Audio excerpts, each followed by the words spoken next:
Hey, what's up, guys? Clayton Gits here. So I feel like I say this a lot, but I just got some really cool guests on the show. But I am super excited to have Tamir Poleg, the founder of Real Brokerage, with us today. And we are going to unpack technology, Real's technology, specifically artificial intelligence as it relates to Real, as it relates to the industry as well. But get ready for a super fun conversation.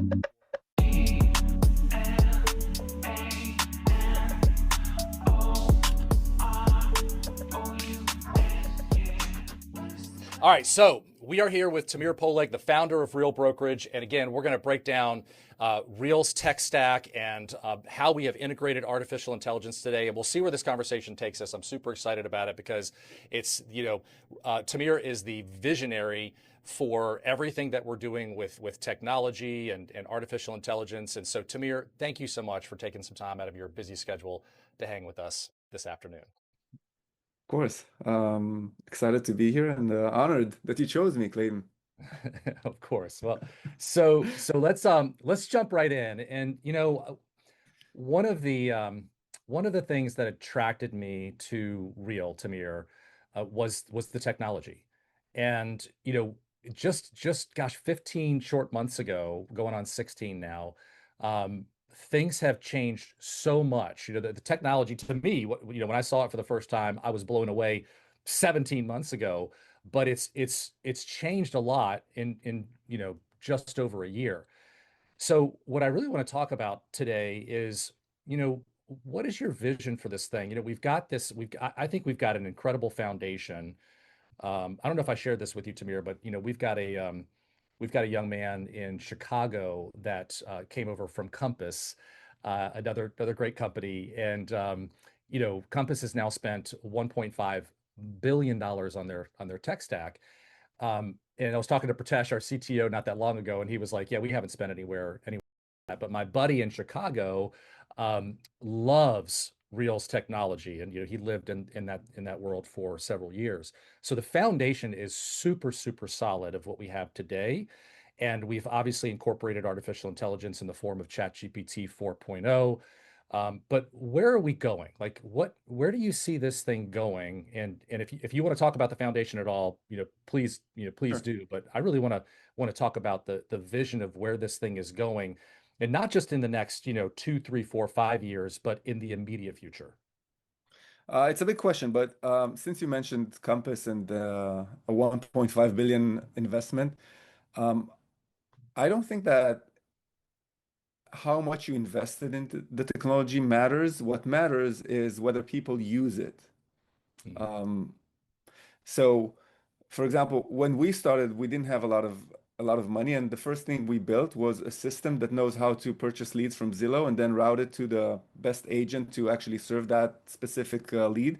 And a few months later, we realized that agents are not really using those leads because they haven't paid for them, so they're not working them, and the ROI was negative. At that point, we decided that we are going to focus on two things. One was everything that helps agents become more efficient. So saving them time and helping them perform all of those tasks that they perform for buyers and sellers. And the second thing, which is equally as important, is the understanding that brokerage is a low margin business. And if we want to pass most of the commission checks over to our agents and let them keep as much money in their pockets, we need to build a very efficient operation in the back office of a brokerage. So, what is happening in the back office? Everything that has to do with transaction management, support, payment processing, all of those things, how can we automate all of those tasks um, to the full extent that's possible by technology? And this is the part that people don't see because it's in the background. It's not consumer facing, it's not agent facing. It's our technology that we use in order to be able to efficiently and or just efficiently operate so that we can offer agents the 85-15 split with a $12,000 cap. So if we're talking about the future is a little bit complicated as always, but at the same time simple, because if you would ask somebody outside of real estate, hey, come look into real estate and tell us what's not working well, they'll probably figure it out. Buyers and sellers will tell you exactly what's working and what's not working for them. But I think that for us as people within the industry, we're so into the daily tasks and so used to how transactions are working that sometimes it's difficult for us to step out, zoom out, and say, okay, let's see if there's a better way. So I know that that it might be a long answer, but we split our focus to three main segments. One is, let's call it operations, everything that helps us operate without adding more and more and more people as we grow. That's number one. Number two is everything that is agent facing. So how can we provide our agents with the best possible platform that allows them to save time on every transaction, become more productive, and ultimately make more money?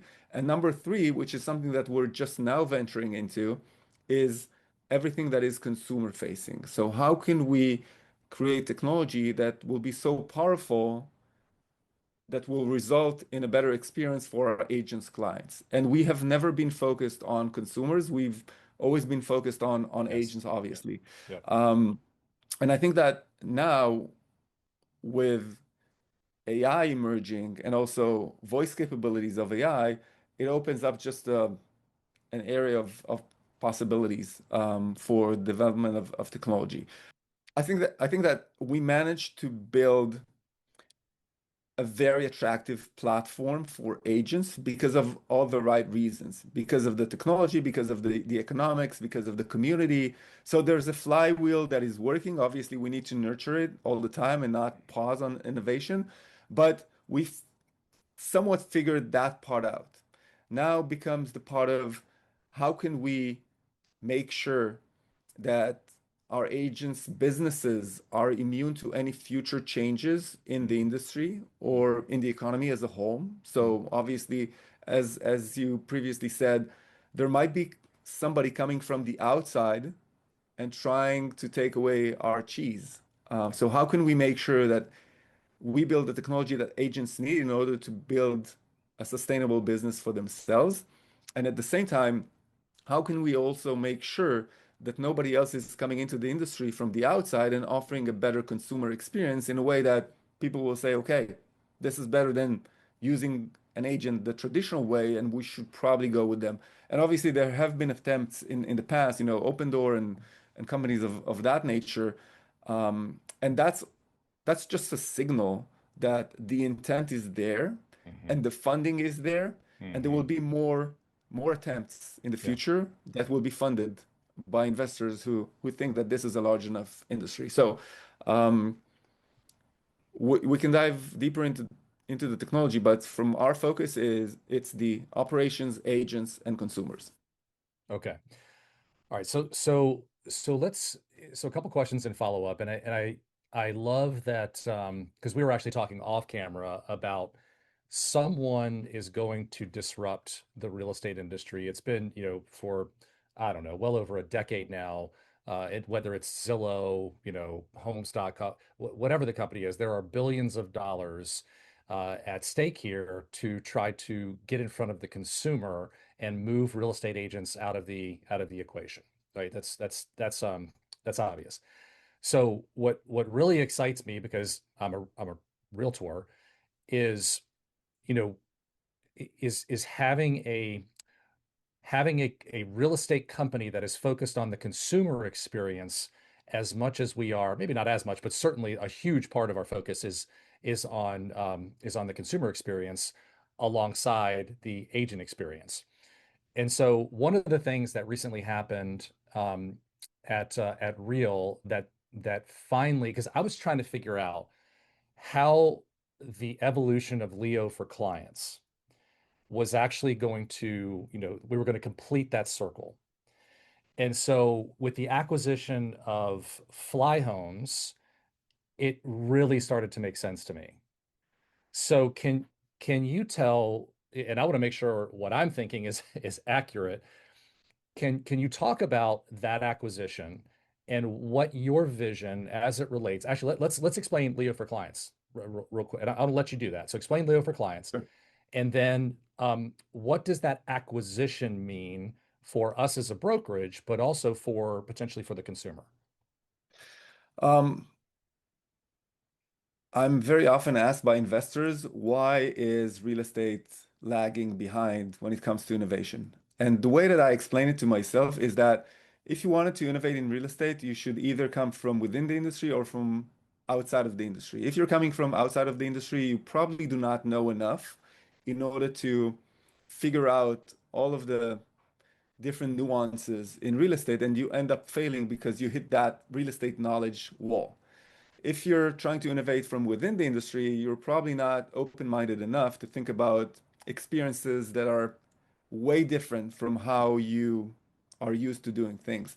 I'm a big believer that as long as it's humans that are buying homes, they will be assisted by other humans. So Mhm. the role of the agent is not going anywhere, at Mhm. least the way I look at it. But at the same time, I think that 80 to 90% of the tasks that agents perform can be replaced and very likely will be replaced by AI. So that's kind of the promo. Um, I don't know if you ever try to have a conversation with Miles or Maya from Sesame.com. I don't know if Mhm. you ever visited Sesame.com. So there's a company called Sesame. They're trying to build an AI companion, and they were the first company to introduce voice um, conversation capabilities Mhm. Mhm. by AI that were convincing enough for people to start dreaming about, what AI can actually do in a conversation. So, by the way, write down sesame.com, you go to their website and you can actually have a conversation with a male AI or a female AI.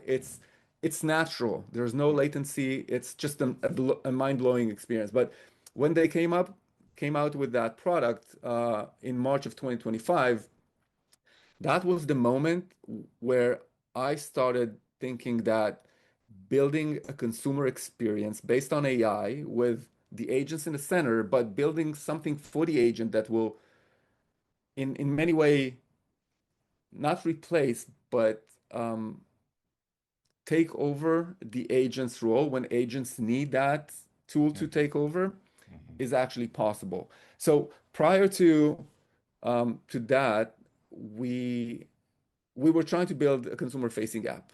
And we said, Mhm. okay, there are three main components to a real estate transaction. That is brokerage services, meaning everything that you do with your agent, mortgage, which is what facilitates the or funds the actual transaction, and three, title services.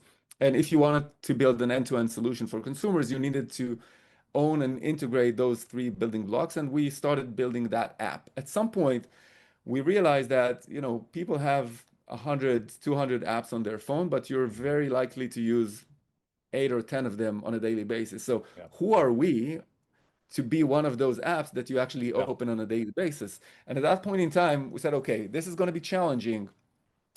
Let's look at how agents communicate with their clients on a daily or weekly basis. And we realized that most of the communication is done via text.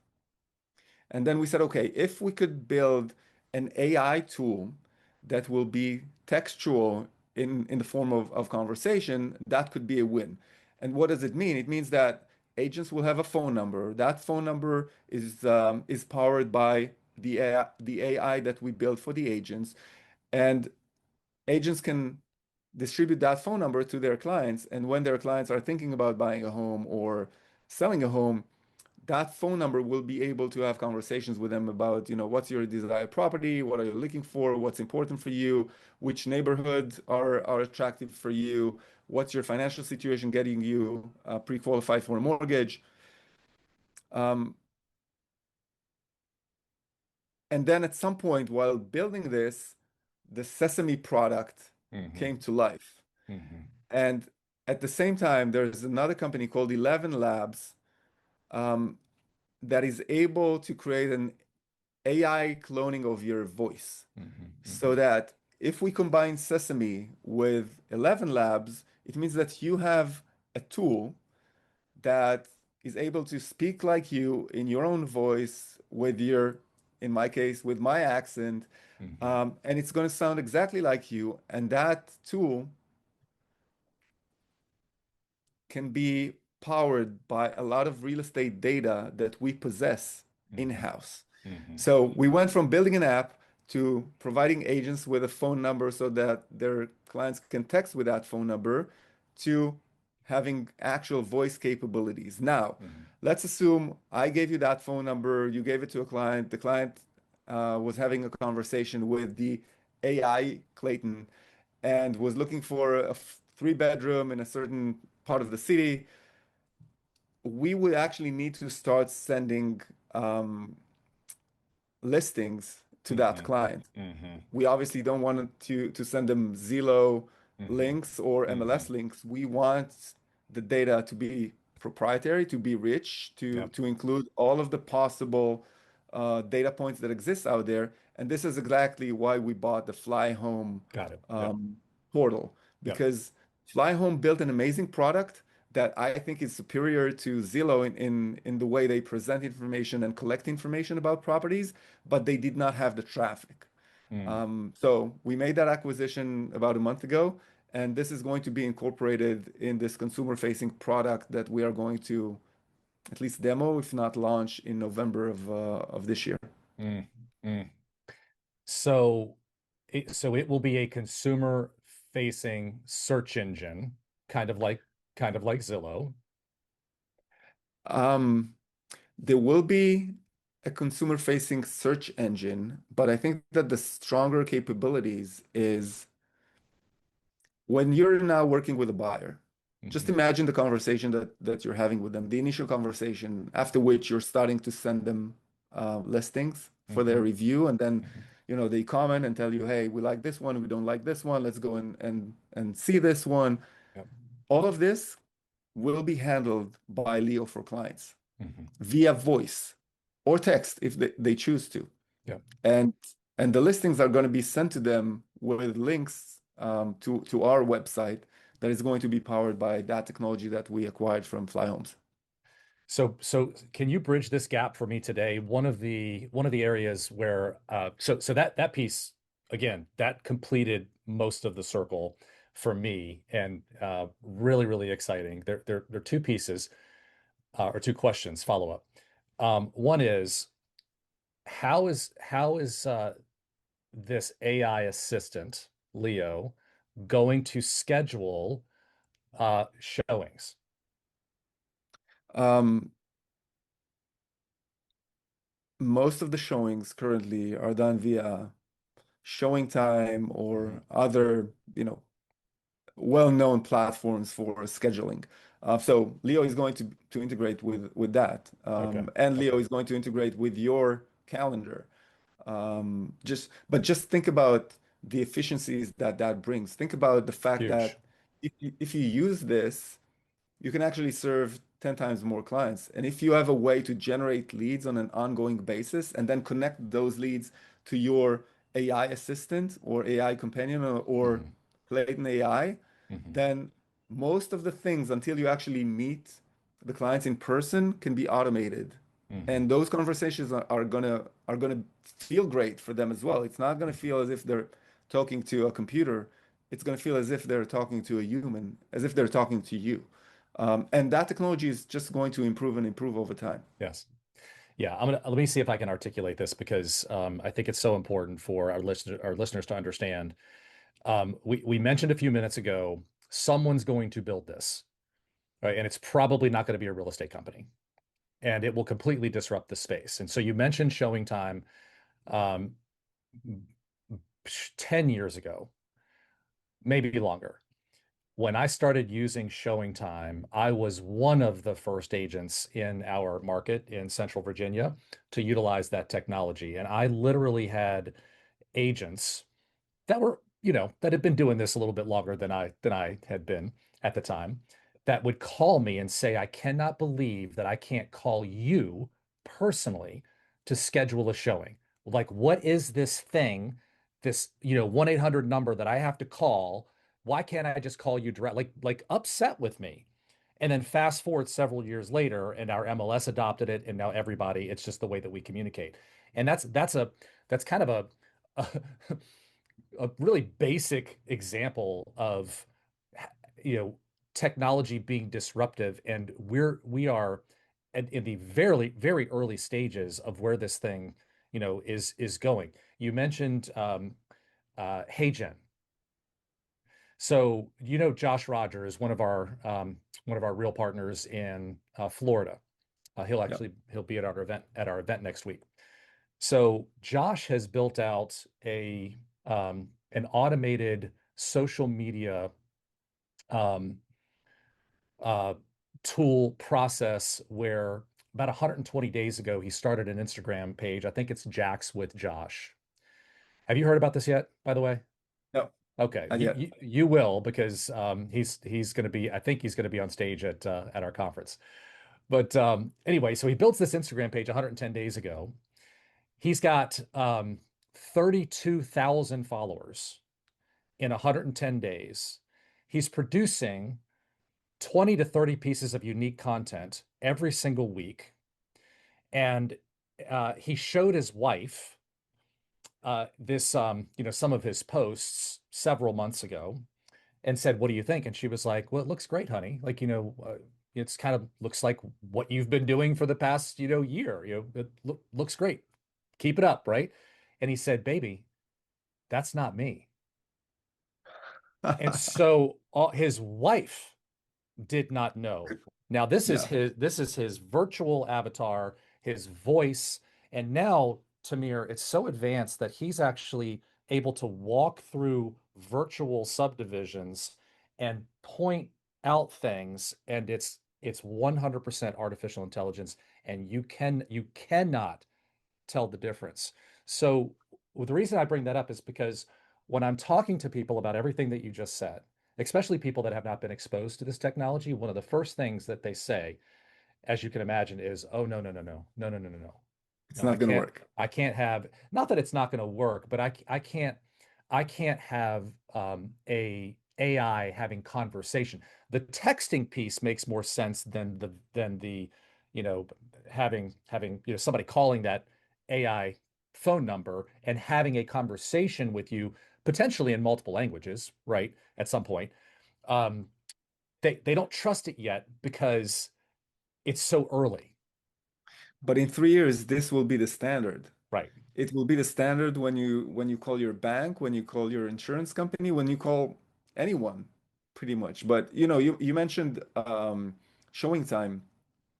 And you do not necessarily have to adopt this. What I'm trying to say is that Leo will be so smart that when they're talking to your clients and your clients is saying, okay, we want to go and see that listing on Wednesday, 4 p.m., Leo will be able to look at your calendar, see if it's open, and then actually call the listing agent and have a conversation with them and confirm it.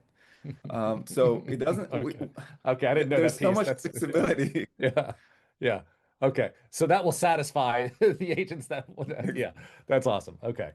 All right. So any other thoughts on that before we move on? No, I mean, you touched on an important point, which is people are hesitant about any new technology that is introduced. But this thing is moving faster than we think, Mhm. and it's going to be bigger than anyone imagines. So I think that it's important that we as a company invest in AI at the moment Mhm. because in a couple of years, it's probably going to be too late.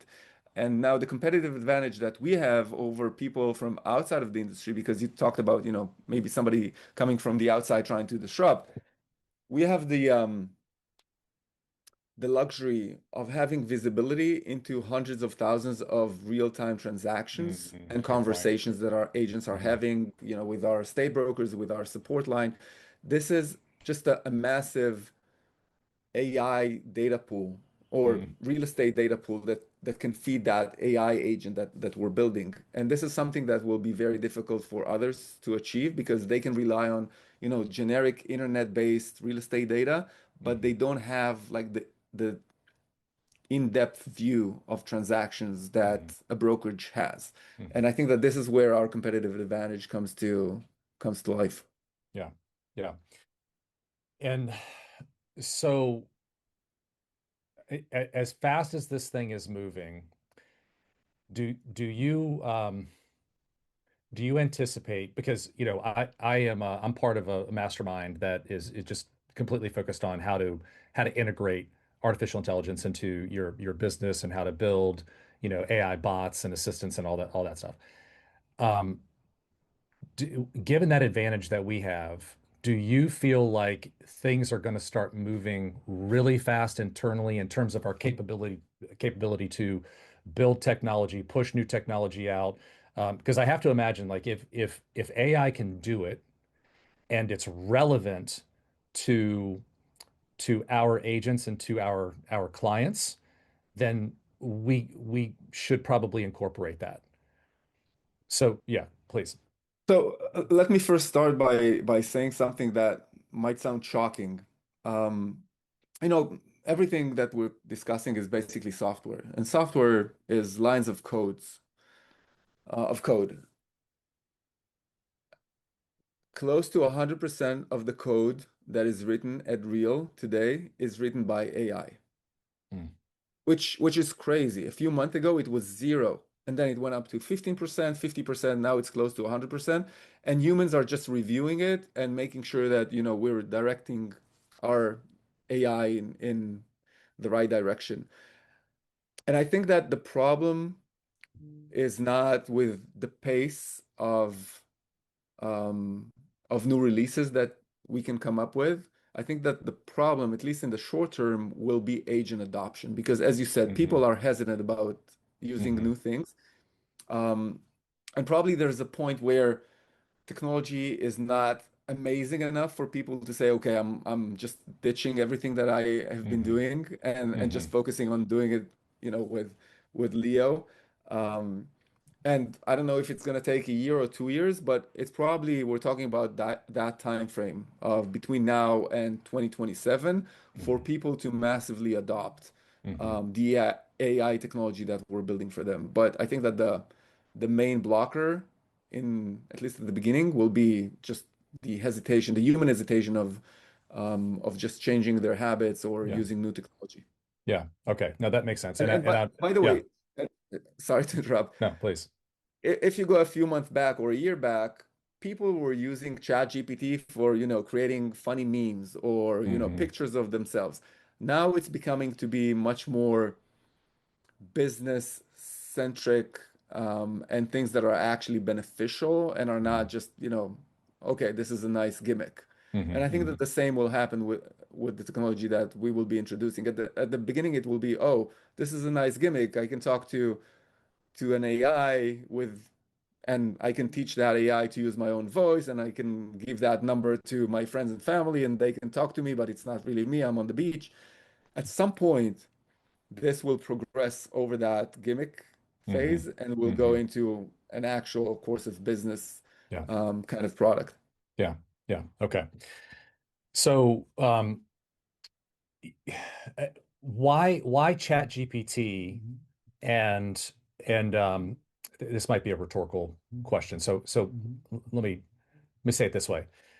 Chat GPT was kind of the first you know to really, I guess, well, was Chat GPT the first AI, platform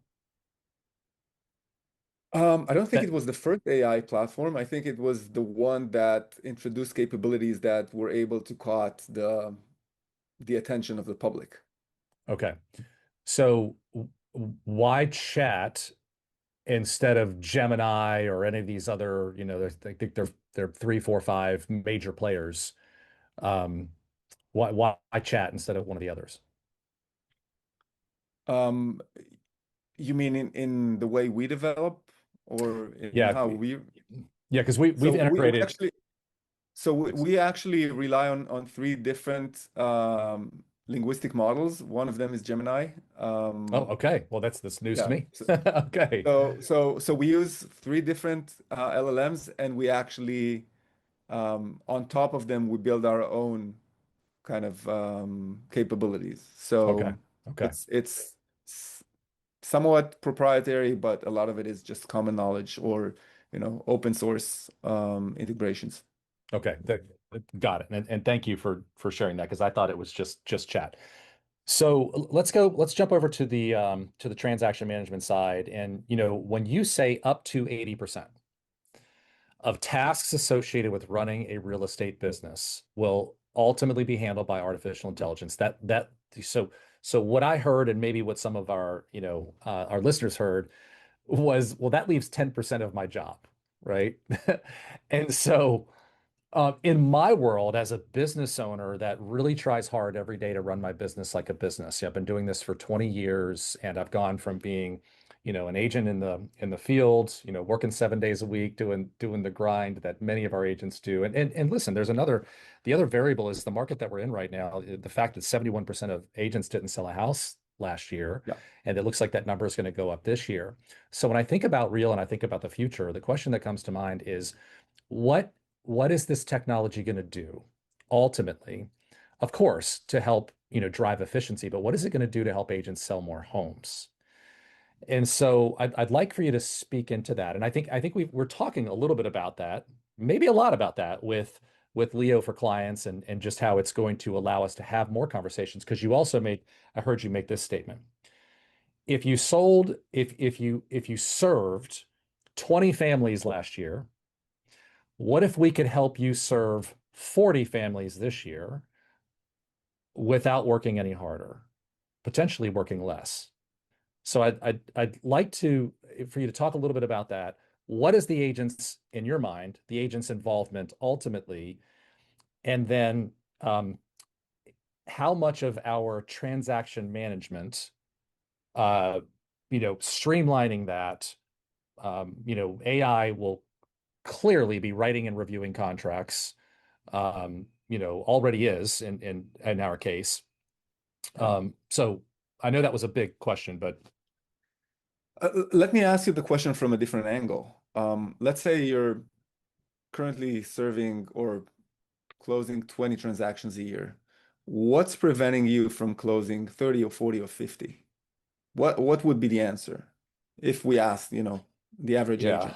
yeah. So that's well, that's actually a really big question, but I'm going to do my best to condense it. When hmm, I fear is probably not the answer that you were looking for. I see a lot of agents not willing to have conversations. Let me say it this way. Most real estate agents would rather have a conversation with a for sale by owner, an expired listing, a cold lead, a Google, PPC, pay per click, than calling a friend or family member and asking them for business. So most of it is lead generation, lead follow-up is, I think the expectations of what it takes to be successful in this industry are not properly set on the front end. But that's the biggest issue that I see is, obviously, agents don't feel like they have enough, business, or they're not generating the business. They don't know how to generate the business. The ones that are closing 20 transactions, okay, they can generate the business. They know how to generate the business at this point. Going to the next level could very well be an efficiency problem. So I heard two things. One is top of funnel problem. How can I generate more leads? And then you mentioned the word fear. And Hmm. I think that what you meant by fear is fear of having multiple conversations or serving a large volume of people. And maybe Hmm. that's going to affect my time. That's going to affect my mental health. That's going to, Hmm. I don't know, take time away from my family, from my hobbies. AI can take care of that because AI can have those conversations without you needing to be involved. AI can also take care of top of funnel uh, client acquisition or lead generation or lead nurturing. Mm. So let's say you have a campaign running and you don't want to make those phone calls.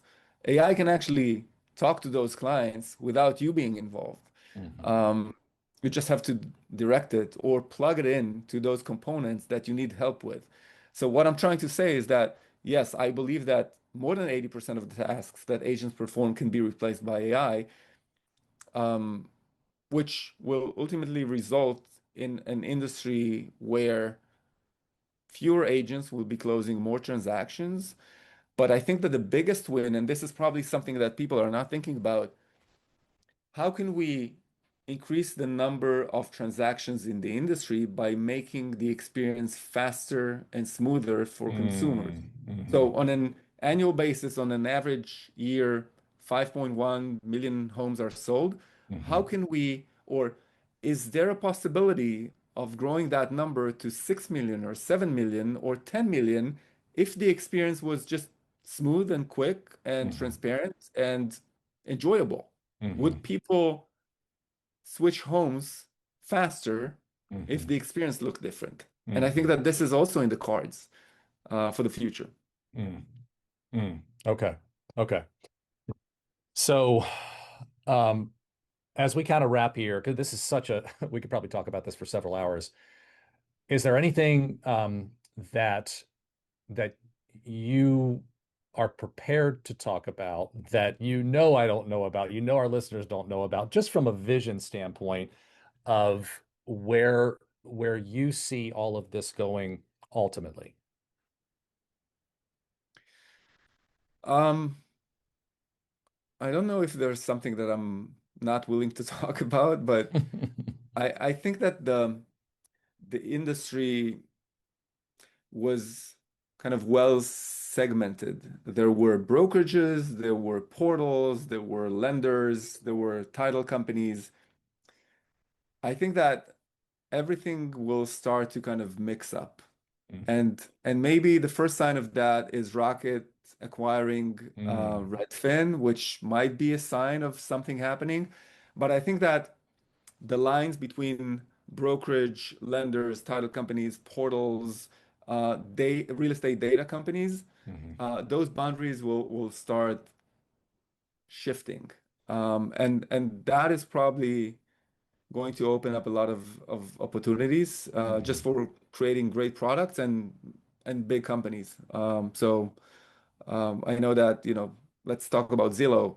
Zillow in a way is perceived by agents as the enemy. At the same time, they're perceived by agents as, the bloodline.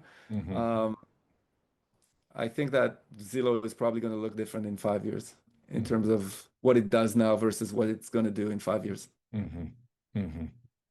Okay. I'm reading between the lines there, and I hope our listeners are as well. But so I know you've got a hard stop, so we're gonna wrap today, and to be continued. This is such an exciting time to be in business, to be in real estate, and let me just say that I'm so grateful that you are, the captain of this ship, for many reasons, just of who you are as a man, but Thank also you. just your brain and your vision for getting ahead of what's coming. So I'm just really excited, Tamir, to be on this journey with you, and I appreciate your time this afternoon. Yeah, me too. And I appreciate your partnership, Clayton, Okay. and All friendship. right. Hey guys. So thanks so much for listening, and I hope you enjoyed our conversation with Tamir today, and we'll see you next time.